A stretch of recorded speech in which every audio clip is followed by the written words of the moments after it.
கட்டுநாயக்க விமான நிலையத்தில் இலங்கை பெண் கைது. கட்டுநாயக்க விமான நிலையத்தில் இலங்கை பெண் ஒருவர் சுங்க அதிகாரிகளால் கைது செய்யப்பட்டுள்ளார். பயண பைகளில் மறைத்து வைத்து சட்டவிரோதமாக மலர் செடிகளை கொண்டு வர முயன்ற பெண் ஒருவரை இவ்வாறு கைது செய்யப்பட்டுள்ளார். பேங்காக்கிலிருந்து ஸ்ரீலங்கா ஏர்லைன்ஸ் நிறுவனத்திற்கு சொந்தமான UL-403 விமானத்தில் இலங்கைக்கு வருகை தந்துள்ளார். மலர் செடிகள் பறிமுதல் செய்யப்பட்டுள்ளது. குறித்த பயணிக்கு அபராதமும் விதிக்கப்பட்டுள்ளது. செம்மணி மனித புதைக்குழி விவகாரம் நிதி அமைச்சர் வெளிப்படுத்திய தகவல். செம்மணி மனித புதைக்குழி விவகாரம் உட்பட நாட்டின் அனைத்து பகுதிகளிலும் காணாமல் போன தொடர்பான உண்மைத்தன்மையை கண்டறிவதற்கு அரசு தரப்பிலிருந்து முழுமையான ஒத்துழைப்பு வழங்கப்படும் என்று நிதி அமைச்சர் சட்டத்தரணி ஹர்சன நாயக்கார தெரிவித்துள்ளார். அரசு தொலைக்காட்சிக்கு வழங்கிய நேர்காணல் ஒன்றிலேயே இதனை கூறியுள்ளார். தேசிய நல்லிணக்கத்தை கட்டியெழுப்புவது தற்போதைய அரசின் முக்கிய நோக்கம் என்றும் தெரிவித்துள்ளார். செப்டம்பர் 30 வரை கால அவகாசம், மீறினால் சட்ட நடவடிக்கை. பதிவு செய்யப்படாத அனைத்து முதியோர் இல்லங்களுக்கும் எதிராக சட்ட நடவடிக்கை எடுக்கப்பட உள்ளது. முதியோர் இல்லங்களை பதிவு செய்து கொள்வதற்காக எதிர்வரும் செப்டம்பர் 30 வரை கால அவகாசம் வழங்கப்படுவதாக தேசிய முதியோர் செயலகம் தெரிவித்துள்ளது. குறித்த காலப்பகுதிக்குள் பதிவு செய்யாத முதியோர் இல்லங்களுக்கு எதிராக சட்ட நடவடிக்கைகள் எடுக்கப்படும் என செயலகத்தின் பணிப்பாளர் சதுர மிகிதும் தெரிவித்துள்ளார்.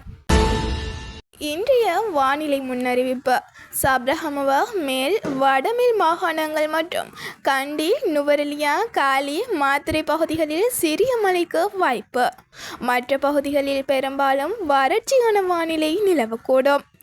வடக்கு, வடமத்திய, வடமேல் பகுதிகளில் மற்றும் திருகோணமலை உள்ளிட்ட இடங்களில் 40 தொடக்கம் 50 கிலோமீட்டர் வேகத்தில் பலத்த காற்று வீசலாம். சில கடற்பகுதிகளில் மழை, தென்மேற்கு காற்று 40 தொடக்கம் 60 கிலோமீட்டர் வரை அதிகரித்து கடல் கொந்தளிப்பாக காணப்படும்.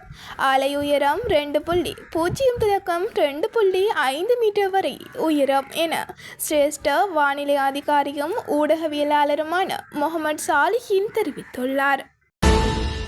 தம்பதிகளுக்கு இடையே மோதல், தலையிட்டவரால் அடித்து கொலை செய்யப்பட்ட கணவர், மனைவி படுகாயம். தம்புள்ளை விகாரை சந்தி பகுதியில் ஏற்பட்ட மோதலொன்றில் ஒருவர் கொலை செய்யப்பட்டுள்ளார்.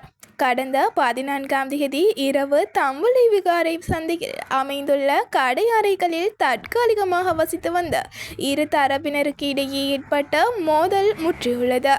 இதன் காரணமாக இந்த கொலை இடம்பெற்றுள்ளதாக தம்புள்ளை போலீசார் தெரிவிக்கின்றனர். முதலில் ஒரே வீட்டில் வசித்து வந்த தம்பதியினருக்கு இடையே மோதல் ஏற்பட்டுள்ளது. ட்ரம்ப் நிர்வாகத்தின் ICC தடைகளுக்கு எதிராக அமெரிக்காவில் புதிய வழக்கு, மனித உரிமை அமைப்புகள் அதிரடி.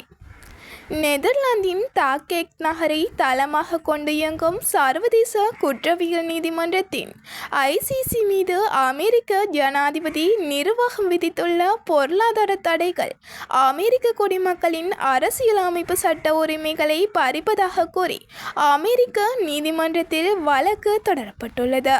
டான் மனித உரிமைகள் அமைப்பு மற்றும் இனப்படுகொலைக்கு எதிரான வரி செலுத்துவோர் கூட்டணி இந்த வழக்கை தொடர்ந்துள்ளன. இத்துடன் மதிய நேர செய்திகள் முடிவடைகின்றன. மீண்டும் இரவு நேர செய்திகள் சந்திக்கலாம். நன்றி.